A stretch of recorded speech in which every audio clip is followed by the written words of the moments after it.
வணக்கம். ஜெயர் ஹோம் ஷார்ட்ஸில் இன்றைக்கி பார்க்க போகிறது காலிஃப்ளவர் கூட்டு.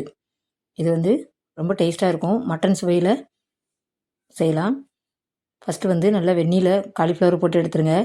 அதுக்கப்புறம் எண்ணெய் ஊற்றி கடுகு உளுந்தம் பருப்பு போட்டு ஒரே ஒரு பல்லாரி கொஞ்சம் கருவேப்பிலை இதெல்லாம் போட்டு நல்லா வதக்கிக்கணும்.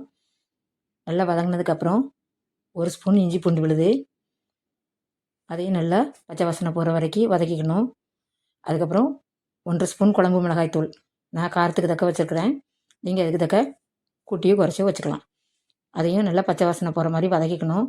வதக்கினதுக்கப்புறம் அந்த வெந்நீரிலிருந்து எடுத்த நல்லா கழுவி வச்ச காலிஃப்ளவரை கொஞ்சம் பொடியாக நறுக்கிக்கணும். நறுக்கி அதையும் நல்லா எண்ணெயில் போட்டு வதக்கணும். வதக்கினதுக்கப்புறம் 1 ஸ்பூன் கரம் மசாலா இல்லாட்டி பிரியாணி பொடி, இது ஒரு அரை ஸ்பூன் கூட போதும் போட்டு, நான் ஒரு மீடியம் சைஸு காலிஃப்ளவர் எடுத்துருக்கிறேன். நீங்கள் சைஸுக்கு தக்க நம்ம காரம் எல்லாம் போட்டுக்கலாம். ஒரே ஒரு கேரட்டு பொடியை வெட்டி நறுக்கி போட்டிருக்கேன்.